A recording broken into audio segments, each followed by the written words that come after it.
مٹی ڈالنے کے ٹائم بہت سے لوگ دعا پڑھتے منہا خلقناکم ومنہا نخرجکم وفیہا نعیدکم تارۃ اخری. یہ دعا پڑھتے یہ ثابت نہیں ہے. بس بسم اللہ پڑھ کے آپ مٹی ڈال دیجیے. مٹی ڈال دیا, ہاتھ جھاڑ کے چلے آئے. زندگی بھر اس بات کی فکر کرتے رہے لوگ کیا کہیں گے.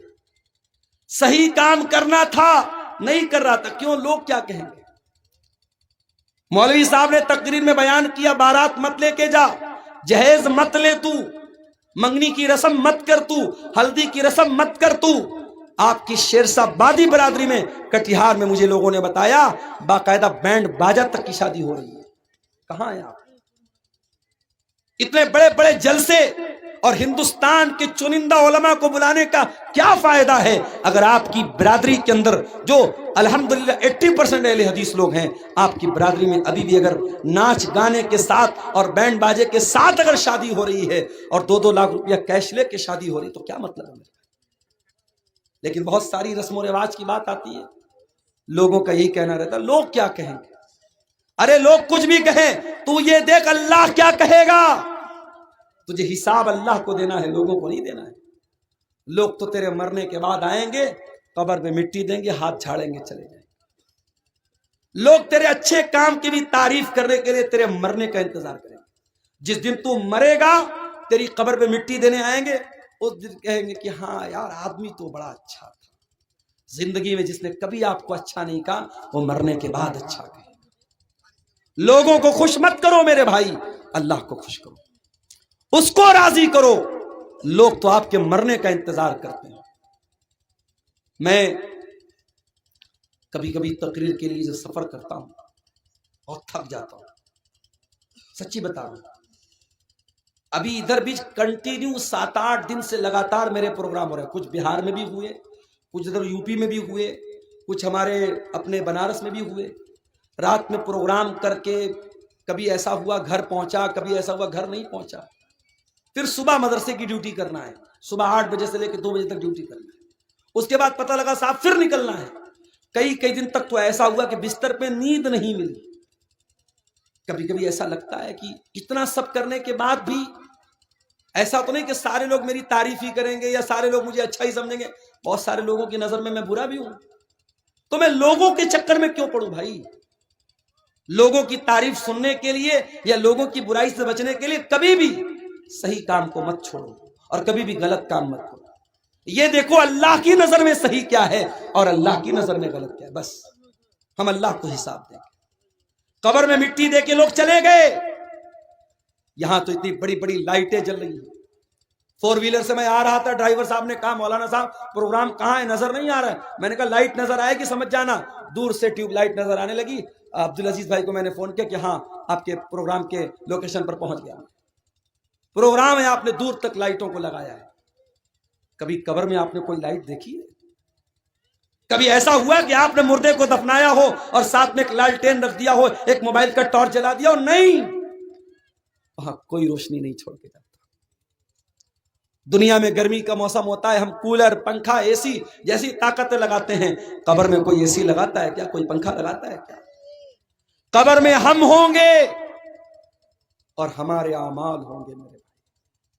اور قبر کے اندھیرے میں اگر ہمارے اعمال خراب ہوں گے, ہمارے کام گندے ہوں گے, ہم نے اللہ کو ناراض کیا ہوگا, معاف کرنا اس اندھیرے سے ہم نہیں بچ سکتے.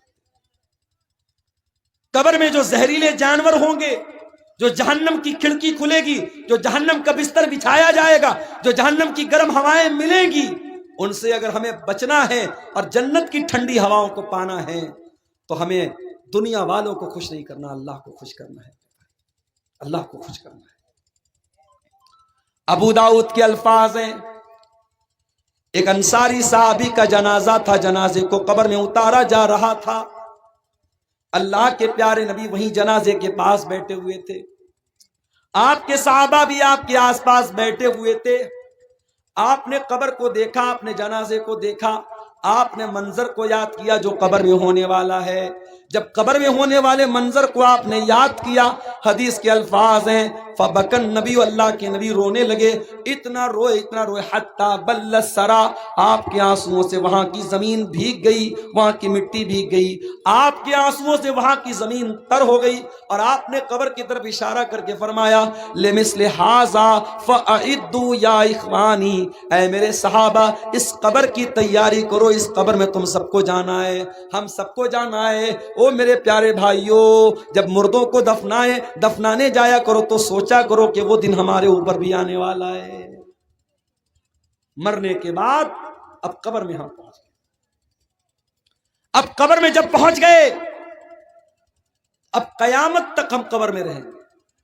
اب یہ مرنے کے بعد اور قیامت تک کے بیچ کا جو پیریڈ ہے اس کو برزخ کہا جاتا ہے۔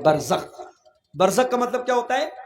بیریئر، ڈیوائیڈر، آخرت ایک طرف دنیا ایک طرف، بیچ میں ڈیوائیڈر کیا ہے؟ یہ قبر کی زندگی ہے، برزخ کی زندگی۔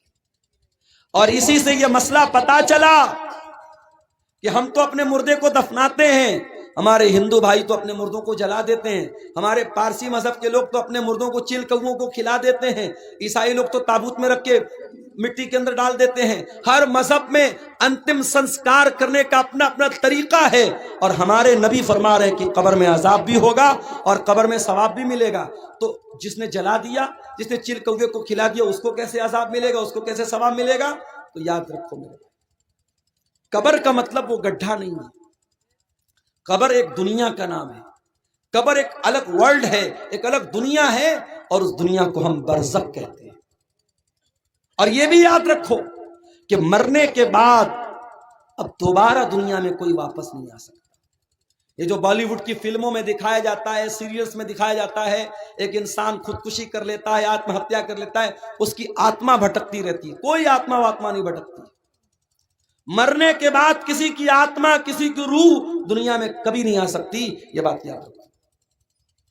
قرآن کہتا ہے حتی اذا جاء احدهم الموت قال رب ارجعون، جب انسان کو موت آ جاتی ہے اللہ سے کہتا ہے اے اللہ ایک چانس اور دے دے، ایک موقع اور دے دے، رب ارجعون، ایک بار دنیا میں دوبارہ آنے کا موقع دے دے، لعلی اعمل صالحا فیما ترکت، اے اللہ میں وعدہ کرتا ہوں، میں پرومس کرتا ہوں، میں دنیا میں ایک چانس تو اور دے دے، میں کوئی گناہ کا کام نہیں کروں گا۔